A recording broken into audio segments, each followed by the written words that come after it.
It's not just who was drafted, it's when and where they were drafted and who they're playing with that matters.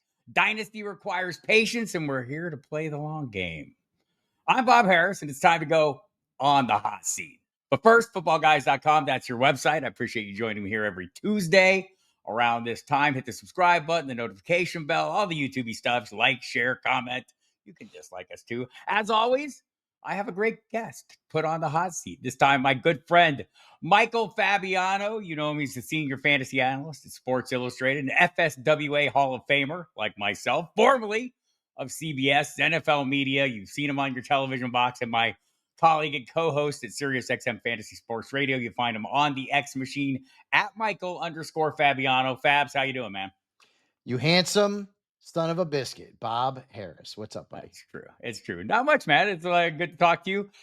Good to get the kind of the chance to dive into fantasy football. The draft is the starting point for all of us, and some players went to some interesting spots. I know, dynasty leagues aren't just about 2025 production. They're about, long-term production. And there's some players who went to some interesting places. As you're sitting here looking at this draft, just generally, big picture speaking, how does it look for some of the top prospects?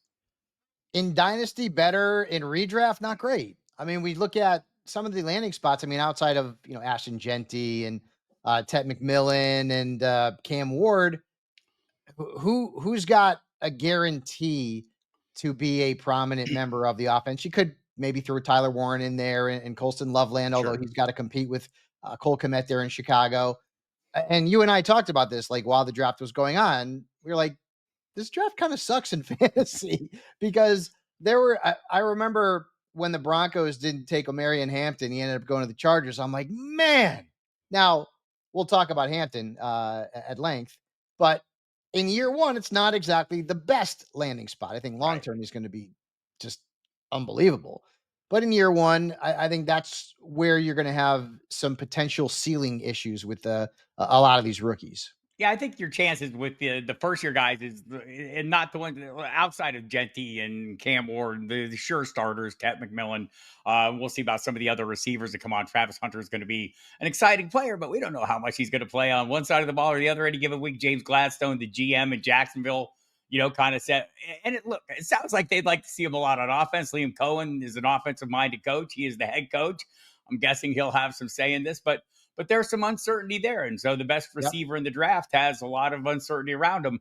I want to dive into this, though, from the perspective today on the hot seat of where players might have some longer term value if they're blocked early on in their careers, and how we should look at them and value them in Dynasty. We'll start with the quarterbacks in waiting. It's a good spot. Future values. Who is the next Jordan Love? Who's somebody who's going to ride the pine for a little while and then come on to make our fantasy day or year? Jackson Dart, the Giants traded back up in the first round to land him. What are your thoughts there? Russell Wilson and Jameis Winston in place, but not long-term answers. Right. I mean, Russell's on a 1-year deal and Jameis is on a 2-year deal. And obviously neither one of those contracts is significant in terms of the money. So is Jackson Dart draftable in redrafts? No, not at this point. Is there a chance he takes the job at some point? If the Giants are lousy, which is maybe probable, that certainly could be a scenario. But his dynasty value far outweighs what he would be projected to do in year one. And honestly, I mean, Russell Wilson's always been a durable guy. And you hear, Brian Daboll is potentially on the hot seat. So does he want to stake his fate in terms of being a head coach with the New York Giants on the shoulders of a rookie? I don't know about that. And so Russell Wilson, and Daboll has come out and said it, Russell's going to be our guy going into camp. So Dart in Dynasty, and remember, big arm, but he also can run with the ball. And Bob Harris, I love those mobile running type quarterbacks. I think in fantasy we all do. So that makes him intriguing long term. Right. So, is there a possibility? You mentioned the Brian Daboll factor here. Is there a possibility that, in an effort to extend his job, they go to the rookie and say, look, we're developing him. He was Daboll's handpicked guy. Is that a possibility there as well? So how much do you factor that in, if at all? Yeah, absolutely. I do sort of doubt, though, that this is a week one sort of situation. I think if Dart's going to be starting games, it's going to be because Russell Wilson ended up getting hurt at some point. And at that point, we don't even know if he's second on the depth chart. I mean, Jameis Winston could still be number two.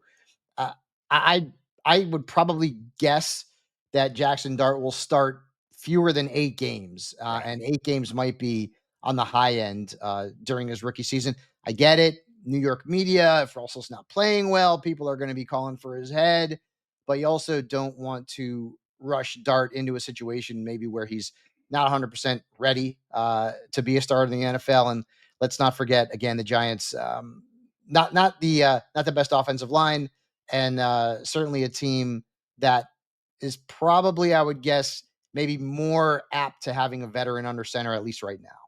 All right, Jalen Milroe's a guy that I think is fascinating. The rushing upside is there. You keep thinking of how we were talking about Lamar Jackson when he was drafted as not, as being more of a running back. I think that's more obvious with Jalen Milroe, who still needs to develop as a passer, but he's only behind Sam Darnold. How optimistic are you about his future, and how interested are you? What's the right price for him in dynasty drafts? I love the upside. I just don't know how he's going to get on the field unless Darnold gets hurt. Bob, they gave him over $100 million, and it's Right. a 3-year deal. Money talks, and money plays. And so Darnold would have to suffer some sort of long-term injury for Milroe to get on the field as a rookie. And to be quite honest with you, Darnold would have to absolutely flop, which I kind of think is not out of the realm of possibility because I'm of the belief that he was a system of Kevin O'Connell's offense in Minnesota because he had done nothing prior to that in his career. But in Dynasty, if you're talking about just a traditional one quarterback type league, he's probably a third or fourth round pick, probably a third round pick. Also, let me just You're kick gonna it have with to wait this. though. You're gonna have to wait. Let me just kick it with this though. Darnold's contract, it looks like a 3-year, $100 million contract. But the team could get out of it after 1 year with a Mm, $37 million payout. The way the salary cap's rising, I mean, I think it's a doable thing. So I'm kind of with you. I think I don't, it's not like the ideal situation, but if you're of the mind of Michael Fabiano and you're not sold on Sam Darnold, I yeah, might be alongside him. It'd be great to have a great offensive line in Seattle if they do not. So that's yeah. going to be an issue there. And I think that's the point we'll all be looking at is what Darnold is. I think Milroe's a great stash play for me. Sir, Cleveland, what are you doing with the Browns? I have no clue, bro. I mean, I've been doing rankings for Dynasty and for redraft. You can find all that stuff over at Sports Illustrated. I mean, Bob, I have Joe Flacco ranked in redrafts as the highest Browns quarterback, and then I have Kenny Pickett second. I don't believe Deshaun Watson will ever play another down with the Browns, and the Browns are going to have to eat what was the worst contract in maybe the history of sports. The good news is that from a long term perspective, there's no guarantee that Flacco or Pickett will even be on the roster in 2026 because Flacco's on a 1-year deal, and then the Browns have a 5th-year option on Pickett in 2026. So you could go into next season, 2026, with Shador Sanders and Dylan Gabriel battling to be the starting quarterback for the Cleveland Browns. And I know that a lot of people would rank Sanders ahead of Gabriel, but the Browns took Gabriel ahead of Sanders, so they saw something in him that they liked clearly, and it's a complete toss up. You can't have 5 quarterbacks on your roster. So again, I think Watson will be gone at some point, likely sooner rather than later. And you're going to have Flacco 1, Pickett 2, and whoever wins the battle between Gabriel and Sanders be 3 in terms of their rookie campaign. And then moving forward, yeah, I mean, they got a shot as soon as 2026 to potentially earn a starting role. But I think it's going to be somewhat of a slow burn because there's just so many options on that roster. Yeah, to put the fine point on it, Jackson Dart's a stash. Jalen Milroe a stash and pray. The Browns stay away. I mean, like late round dart tosses in super flex leagues, maybe. But don't get carried away, kids. By the way, the 2025 Rookie Draft Guide version 3.0 from Football Guys is live. It's got everything you need to crush your drafts. Now that the NFL draft's behind us, updated with the reflect new teams, roles, opportunities, fantasy outlooks for all the players. Also, you can get that if you're a subscriber, Elite, Hall of Fame, or GOAT tier. So go download that now and get on top of it if you're not a subscriber. Might want to think about that. Also, totally free. The daily email update is rolling. The biggest stories in football, summarized and explained, and delivered straight to your inbox every single day. So don't miss out on that. Let's get into the backfields. Like there's some running backs I think that have some clear and obvious paths to workload. We'll not talk about them so much. Quinshawn Judkins. I think Cam Skataboo is in a pretty good spot. Just given the circumstances and the way the Giants are built. But some of the other backs are not. Omarion Hampton, and we talked a little bit about him at the top. Travion Henderson. So two of the top backs in the draft, they're kind of in timeshares. Or what's your view of that? Yeah, Hampton long term, I think, is going to be maybe a top 10 fantasy running back, but that's 2026. Najee Harris is a good back, and he's still in the prime of his career. If you look at his age, he never misses a game.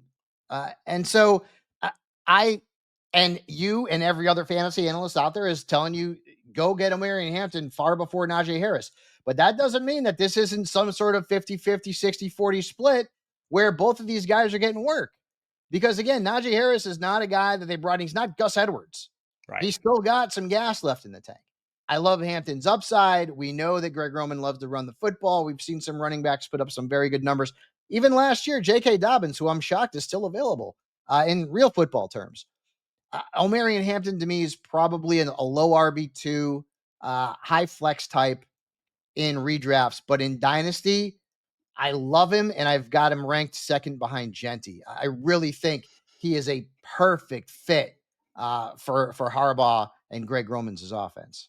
Yeah, I agree. And I think, to Najee Harris in Pittsburgh, he did not have the offensive line he'll have in Los Angeles, nor the quarterback or the level play at quarterback. So I think that one's interesting. Travion Henderson, I mean, Stevenson's not a long-term obstacle. How big of an obstacle is he just even short-term? Well, let's say this, right? I mean, we've seen Stevenson come out and make a fantasy impact a couple of seasons ago. He's dealt with injuries, and I think the word on him, and we've seen this in his career, is that he's probably not a featured back because he tends to get nicked up. But what's the split? And much like the situation in Los Angeles, we are all going to go with the rookie, right? We're all going to go with Henderson in our redrafts. That does not necessarily mean that Ramondre Stevenson is going to roll over and play dead and give him that starting job. And who knows what Mike Vrabel thinks. Mike Vrabel is a guy who likes to lean on his veterans. So it is 100% within the realm of possibility that Stevenson's the RB1 in week one for the New England Patriots. But this is going to be some sort of shared backfield. We're not even mentioning Antonio Gibson, who is still on the roster. So, and the problem too with Henderson is that Stevenson's not old. I mean, he's 27, and he's also under contract for the next few years. The Patriots have an out after a couple of seasons, but Henderson would have to absolutely light the world on fire for Stevenson not to be involved in that backfield, Bob, at least in year one. So would I go with Henderson over Stevenson in redrafts? Absolutely. Is Henderson worth a first-round pick in Dynasty? Yes, but it might be a slow burn. Yeah, I'm with you on all of that, and I think that Henderson's superpower, if you want to call it that, is he's a good pass protector and good in the passing game.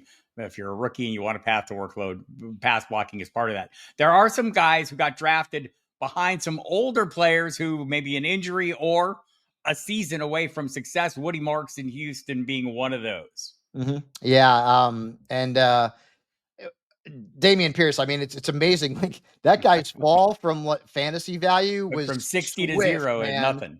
I mean, remember his rookie year? We were all, I love watching him run. He runs hard and he's fun to, and well, I mean, I don't know what the heck's happened to him. But yeah, it looks like Marks is likely to be the handcuff for Joe Mixon. Joe Mixon was very good for part of last season and not so much down the stretch. He's turning 29 before the start of this season, so he's not a spring chicken. Woody Marks, to me, is probably a redraft handcuff, unless Pierce suddenly pops back, which I don't know that I see happening. But Marks is someone that you can certainly target in your dynasty drafts, third or fourth round, who, if he shows a little bit of skill and ability on the Texans practice field, the head coaches, the coaches and the coordinators are going to certainly take notice. And who knows? I mean, maybe he takes that job from Joe Mixon in 2026. Certainly, I guess you would call him, Bob, a sleeper type in fantasy. Right. I think the key thing about him is you're not paying the handcuff premium. So many times we have these guys that we view as insurance policies, and everyone knows it, so you have to pay for it. There are people trying to grab them away from you. There are three players I think I want to ask you this question. Who's your favorite to make a surprise leap in 2025 if the path clears? And which of these are strictly a long-term hold? James Jordan in San Francisco behind Christian Mhm. McCaffrey and Isaac Guerrero. Bashal Tutin behind Etienne and Bigsby in Jacksonville, or DJ Giddens behind Jonathan Taylor in Indianapolis. I mean, the short term favorite for me is James Jordan, only because Right. McCaffrey's just always hurt. And And I mean, Guerrero Isaac last year Guerrero, when he too. played last year, he looked good, but he got hurt too. Right, right. So I mean, it's not like Guerendo's guaranteed to be durable and be out there and playing full complements of snaps. So I would probably go with Jordan. I got to be honest with you, Bob. Unless the Jags trade Travis Etienne, or I don't know what the hell to do with that backfield. And last year we were we were just completely confused almost every week. Was it going to be Bigsby? It looked like it was him, and then Etienne got a. It was impossible. And now you got to throw another guy in there. So I mean, this one's tough. It is. If I could in redrafts, I'm avoiding this altogether. I want nothing to do with it. It's going to be a crazy headache. Again, unless the Jaguars make some sort of trade or move and they shrink that backfield down.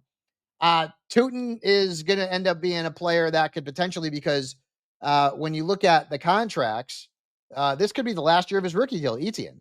Right. And so if the Jaguars decide to move on, which is, I would say, unless he comes back and looks like the Travis Etienne of a couple of years ago, likely because Bigsby and Tootin are going to be cheap, then you're going to look at a backfield committee potentially there where he have a shot maybe to lead that team. But Etienne is the only guy that's a little bit different in that backfield, right? I mean, Tootin's a big bruising type of guy, so is Tank. So He's the workout warrior. He's I'm going to try to avoid this situation in redrafts, but certainly Tootin in a year or two potentially, yes, could make an impact. But 2026, unless somebody gets hurt, 2025, unless somebody gets hurt, it's going to be tough. all right, fair enough. And what about Giddens? Jonathan Taylor's typically he's been mostly durable. Let's put it that way. He's has his nicks, his bumps and bruises from time to time. Gideon's is going to have to go out there and earn the second spot on the depth chart there, because Khalil Herbert is clearly in the mix, and I would guess Herbert would be the favorite at this point to be the number two. And Jonathan Taylor's a young guy, right? He's still in the prime of his career, so that's more of a long-term play, Bob, and that might be a little bit of a longer term play than say, a Tootin in Jacksonville, just because of the situation. And when Jonathan Taylor has played, he's been relatively productive, or very productive, for the Colts and for fantasy managers. So that was a little bit tougher. I think the best case scenario for him is that he takes the second spot on the depth chart and becomes a handcuff for JT. Yeah, I think when I look at that group, I'm with you on Jordan, but Tootin to me in the 4-3-2, I can't ignore the speed. I will probably chase that all day long as a dynasty kind of stash and Sure. hold. But you're Right. right, that backfield's too crowded. Let's move on to wide receivers. Some of them landed in messy depth charts, but could still emerge as top options fairly soon. Let's start with Emeka Egbuka. I mean, Tampa Bay adds strength to a strength. They've got Chris Godwin. Now we have questions about him coming off the dislocated ankle that stopped him in week 7 last year. He was wide receiver 2 at that time. Mike Evans getting up there. Jalen McMillan. Is this more of a setup for a new wide receiver 1 and 2 when there are no more Godwin and Evans in the mix? And how long will that be? Probably when I almost feel like the Bucks just went like best player on their board, because they kept Chris Godwin coming off of that ankle injury on a 3-year deal, and Godwin could have made more money elsewhere. And that was something that all of the insiders were talking about, but he stayed in Tampa Bay. Career rise, he's what, 60% inside routes. Abuka played primarily inside. His NFL comp was Jackson Smith and Jigba, who is also a slot receiver. So I'm not sure exactly what's happening there. Is it because they're concerned that Godwin is not going to be ready for the start of the season? Are they confident that Godwin can move to the outside and they Right. can put Abuka on the inside?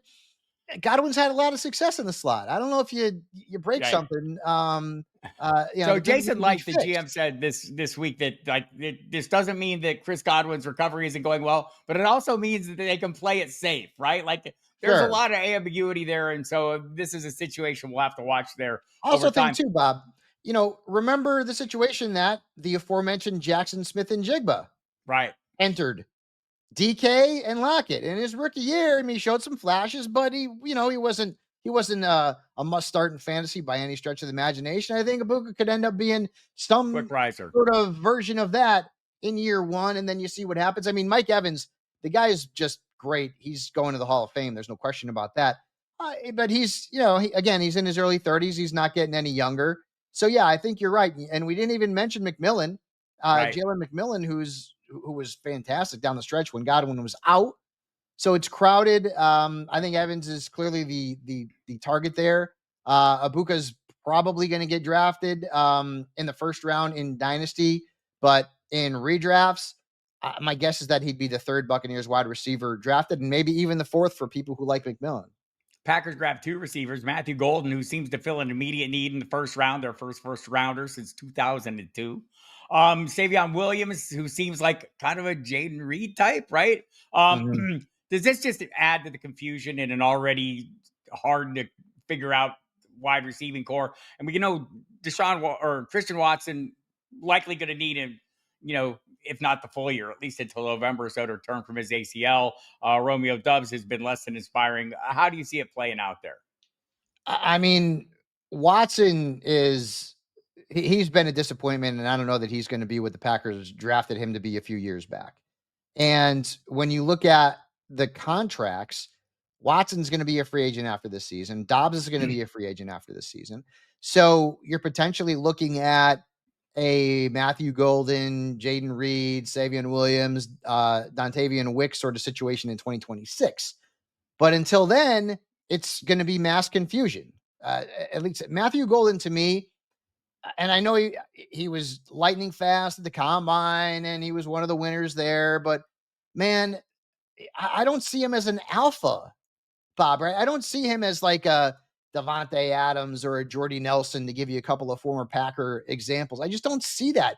He's a guy who's fast, who can beat you in the vertical game and gives Jordan Love a hell of a weapon. I think his value certainly increases with what the Packers did in the draft.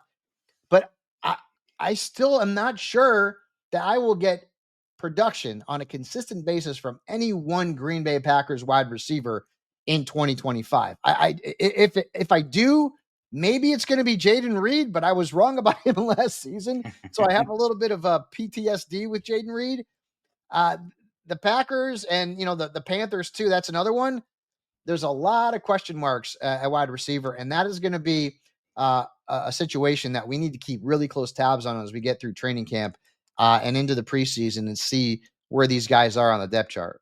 There's some other guys, four other guys I want to ask you about, and we'll kind of rank them either as players who I want you to tell me if they can be forced their way into relevance this year or if they're 26 or beyond players. Trey Harris goes to the Chargers. Mike Williams on a 1-year deal. Also, Quentin Johnston apparently has to earn his roster spot, the former first round pick. Might want to try catching the ball. Torrey Horton in Seattle, where Cooper Kupp is Mhm. getting older. Marquez Valdez Scantling never been a dominant force. Jalen Royals, Yeah. KC, this seems like a good spot with everybody on short-term contracts. Mhm. And Pat Bryant in Denver, who they talked about in comparison to Michael Thomas, that seems like a little overhyped. But with Cortland Sutton's contract up, done this year, what do you think? Well, let's start with Harris. And I am a big fan of Trey. Like all I the like the Harrises. landing spot. Mike Williams has somewhat looked washed ever since he left the Chargers for what he thought were going to be greener pastures, and clearly that was not the case. And as you mentioned, Williams is on a 1-year deal. Quentin Johnston is not lived up to expectations. So I dig Trey Harris. Now, Me too. I could see in the future Lad McConkey, Trey Harris putting up some numbers with Justin Herbert throwing him the football. And I mean, think about that offense, Bob. How young with Hampton in the backfield. Giddy up, man. Will Harris make a year one impact? I think he could. I think he could easily pass Mike Williams on the depth chart. I think he could easily pass Quentin Johnston on the depth chart and become a guy who's starting in week one. So I do like him in LA. Talking about Torrey Horton. Now, this is another situation, which is strange, like the Buccaneers. you have maybe one of the 5 best slot receivers production-wise last year, and I believe that JSN actually led all slot receivers in fantasy points last year. Um, and then you bring in an old slot receiver who now you gotta move to the outside. I would not draft Cooper Cup unless he was my 5th or 6th receiver. I want nothing to do with him. It's an awful situation. A guy moving to a new team and out of a Sean McVay offense. No, thank you. Marquez Valdez-Scantling, 1-year deal. Who else do they have? I mean, that wide receiver room was turned upside down. So I like Horton long term. I don't know that I love him this season, but I like him long term. And who knows if Cooper Cup continues to be the guy that gets hurt, Horton could have some opportunity. Maybe. Right. Royals, you mentioned. Hollywood Brown's on a 1-year deal. I mean, you got Juju's on a 1-year deal. Sky Moore is almost out of. I don't remember when we kind of liked him. I mean, that didn't work out so well. So I think where Royals is more intriguing than some of the other guys is that Rashee Rice is coming off a knee. I haven't heard anything about him. The workout videos have been great, right? Yeah, but that's right. all we have right now. So right, exactly. Xavier Worthy was pretty damn good in the second half of last year and into the playoffs and in the Super Bowl. Off-field stuff aside, I don't never want to speculate on, what could potentially happen there, but there are question marks at wide receiver. Now, it could be a situation where Rashee Rice comes back and he looks good, although typically it takes a little time coming off a torn ACL. He has the benefit of like being young and having had that injury early. So it was the LCL for him, though. So I mean, Right. it is. I get it. It's a question and it's a concern, and like we see it all the time. Players need Yep. time coming off those things. I'm hoping he gets there, but you're right. Investing in other pieces, especially in Dynasty, makes perfect sense. Yeah, and then What a- with the Broncos and Pat Bryant, Cortland Sutton is in the last year of his contract. They have Marvin Mims Jr. They have Devon Vele. They have Troy Franklin. But I mean, what have those guys really done? I mean, Marvin popped a little bit last year at times. Bryant probably restricted to being a dynasty league pick, 3rd or 4th round, and because really outside of Sutton, it's kind of wide open. I don't necessarily think Marvin Mims is guaranteed to be a starter, and I don't see that yet. So Brian is someone that we're going to be monitoring in an offense that, you think about it, that offense could be a lot of fun to watch. You bring in Evan Ingram. We know Sean Payton likes to throw the ball to his tight ends. We've seen that with, in New Orleans with Jimmy Graham, and hell, I mean, Jared, Jared Cook and even Ben Watson had a good year there in the New Orleans. all the way back to Jimmy Graham. Right? Oh yeah. We go back ways, my friend. So that offense could be a lot of fun. And RJ Harvey, who's not a guy we're talking about here because it looks like Clear path. He's kind of got a clear path to workload. Although, Audric Estime is not going to roll over, but what's Audric Estime? That could be a fun situation too with RJ Harvey because now maybe Sean Payton's got his next version of an Alvin Kamara type of back. And so talk about the tight ends. We mentioned Colson Loveland. We'll talk about Tyler Warren a little bit, but they're clearly going to be factors in the offense this year. Yep. After that, though, it gets interesting. Harold Fannin Jr. playing with David Njoku, who's in the final year of his contract. Elijah Arroyo in Seattle. Noah Fant, 1 year left on his contract. And Terrence Ferguson in Los Angeles. Tyler Higbee getting up there in years, has a hard time staying healthy. Any of these guys you see as this year is an immediate breakout, or maybe kind of like not reaching the high side, but Trey McBride kind of limited by Zach Ertz at one point and then completely took over for him. Could we see any of these guys in that situation? I mean, I don't think so in Cleveland. I mean, Njoku is an exceptional player. That was a bit of a strange pick for me. I mean, the Browns made a number of strange moves in that draft, but we'll see if they pan out or not. But Njoku is heading into the final year of his contract. But do the Browns want to let him get away? I mean, probably not. He's pretty damn good. And Harold Fannin, he's got question marks, but the numbers that he put up last year for Bowling Green were just sick. But that was at Bowling Green. So he's certainly got upside. He's a pass catching type of guy. Arroyo's a guy who in college showed some flashes when he was able to play, dealt with some injuries at the collegiate level.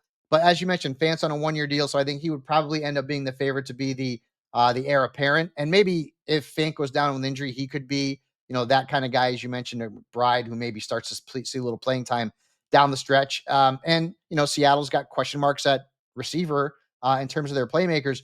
And then Ferguson, I mean, he was the Rams' first pick in the draft. Right. So, like, he's going to be their dude moving forward. Higbee, who's going to be 32, going into this upcoming season, has had injury issues lately. So Ferguson could end up being a guy that we're talking about at some point in his rookie year, but he's certainly the Rams' tight end of the future.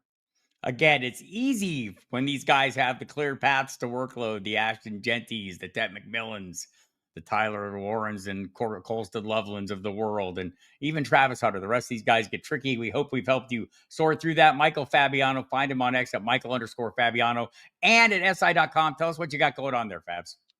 So last week I busted out all the dynasty rankings. The redrafts are out this week.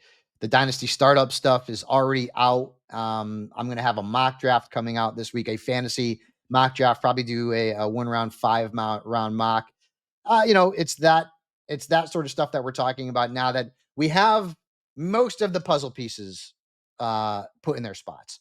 You've Yeah, still got J.K. Dobbins is still out there. Chubb's still out there. Keenan Allen's still out there. Amari Cooper's still out there. Aaron Rodgers doesn't have a team yet. So there's still a few things that could sort of jumble what we're doing in ranking at this point. But for the most part, we've got a pretty good grip on who's where, who's going where, and what we're going to see in terms of fantasy value. and we'll continue to figure all that out here at Football Guys. Check out the website, get the daily email update. Totally free. Just go sign up on the main page. The rookie draft guide version 3.0, looking great as well. And of course, all the Football Guys fantasy football channel, the Dynasty channel, and the Audible channel where you're watching right now. I'm Bob Harris. I'll be back next week for another edition of On the Hot Seat.